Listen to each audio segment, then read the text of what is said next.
Can you recall broadly what area the briefing covered? Yes, I can. Well, I was working off a set of briefing notes, but what I covered was the current assessment of C, B, W capabilities and delivery systems, the reaction on the regime's part to the prospect of military action, and their behavior in reaction to the presence of inspectors, the response to 1441 and the assessment we made of the declaration in December, the activity on the concealment side, the problem with interviews of scientists and so on, Saddam's military options, including for use of CPW, the aspects relating to international terrorism, the impact on the terrorist threat internationally, but also there was mention of what the assessments were saying about the presence of extremists inside Iraq at that time. Yes, there may be one or two other points, but generally speaking, that's what it was designed to cover. So the sort of situation facing up in the run-up to and at the beginning of the conflict. Yes. But it didn't really go into your assessment of the likely aftermath, the situation that would arise in Iraq after the conflict. Not that I recall, and not on the basis of the briefing notes that I have seen. Okay. From what you have said, did any of the briefings cover material that wasn't included in current JIC assessments?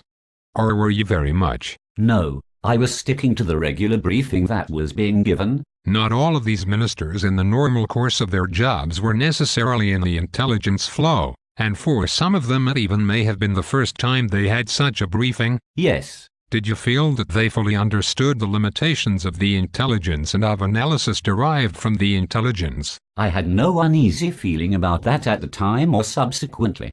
I don't recall, and I haven't got a note of a specific discussion where it's recorded that I took them through that point. We probably need to ask them, because the first time one receives an intelligence briefing, there's a terrific aura to secret intelligence in terms of the JIC, and there would be a natural inclination to take this as sort of a holy writ, whereas you are always in your reports very careful with your caveats, and I wonder if there's a risk that the caveat gets lost in the translation. I have no recollection of feeling that that was a risk. There were quite a number of ministers that I have listed there who were experienced intelligence readers. By this time, after all, this was an experienced government. Now, one of those experienced ministers was Robin Cook, and he publicly disputed the view that the government had formed, based on the intelligence. He did that in the House of Commons. Did he do that when being briefed by you? Did he challenge this? Well, he questioned me very closely on the assessment and asked for detail. He asked for more detail than other ministers did. Of course I was doing it individually. Most were in groups, but of course he was an especially experienced minister when it came to the use of intelligence. He didn't dispute what I was saying, as it were. Nor did he dispute it subsequently afterwards in public. Where he of course took a different view was on how he interpreted it. Yes. So he was skeptical about the interpretation, about the weight that the policymakers placed on the intelligence evidence that you were putting forward. As I recall, he was skeptical about the conclusion they drew. Yes. About what the problem was, and how best to tackle it, which was, I think, a slightly different way of putting it. The seriousness and imminence of the threat, effectively. Do you recall any others questioning you in a similarly close way or from whom you got a sense that they might share his skepticism? No. If I go to the reports that went to the ministers who received JIC reports, in the summaries on your reports.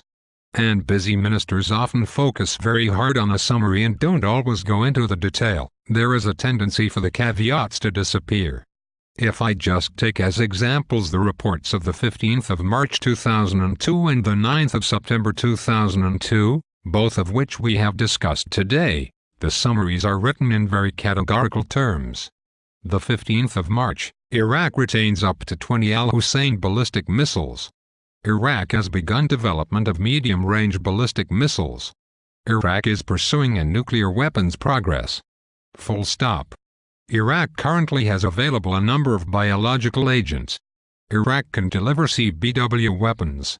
That's all just from one summary. That's pretty striking stuff if you are reading it quickly and you are a layperson. And similarly, the 9th of September, first sentence, Iraq has a chemical and biological weapons capability and Saddam is prepared to use it. And so on. You can look at points 4 and 6. I won't read them all out. When you actually turn to the detail of the report, the very first paragraph of the one I have just quoted from, the September one, it says, "Recent intelligence casts light on Iraq's holdings." But it then goes on to say, very correctly, intelligence remains limited. Saddam's own unpredictability complicates judgments. Much of this paper is necessarily based on judgment and assessment, but that caveat, that warning, is not remotely reflected in the summary. I don't know if this has been picked up by other inquiries, Butler or the JIC or others. Is there a problem here? Well, I'm sure Julian will want to come in on this, but actually I have already alluded to this when I was responding to a question from Sir Martin. These of course are not summaries. They are key judgments, and therefore they are written as judgments. They are not written as summarizing what is in the paper. That's why they are stated as they are, and indeed we have always been at pains to try and make it clear that that is the case. That's why I have said that in March there's reference to sporadic and patchy intelligence, but there were actually quite firm judgments that the JIC was making at that stage, and then those judgments got firmer, as you have just reminded us, in September. Of course that is what ministers were reading, and that's what they were meant to read. That's why the structure had been like that for really quite some time. I apologize for calling them summaries. You are quite right saying they are labeled key judgments, but it actually makes it worse because if that's the bit that ministers retain in their head, it is absolutely categorical statements that they are being given, and wouldn't it be wiser, actually, in key judgments, against the risk that a busy minister looks at that, retains that, as I would, flipping through a massive papers in a red box, and have the caveats up on that page? Can I say 2 points?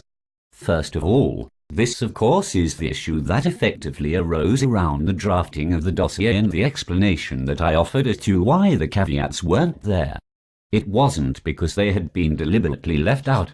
It was because of the use of the executive summary as the equivalent of the key judgments, and exactly the same thing happens in the papers themselves. Secondly, dare I say that this has actually been brought about because after this period, and I think probably after, certainly after the summer of 2004, all front pages of the assessments have contained a box on the intelligence base.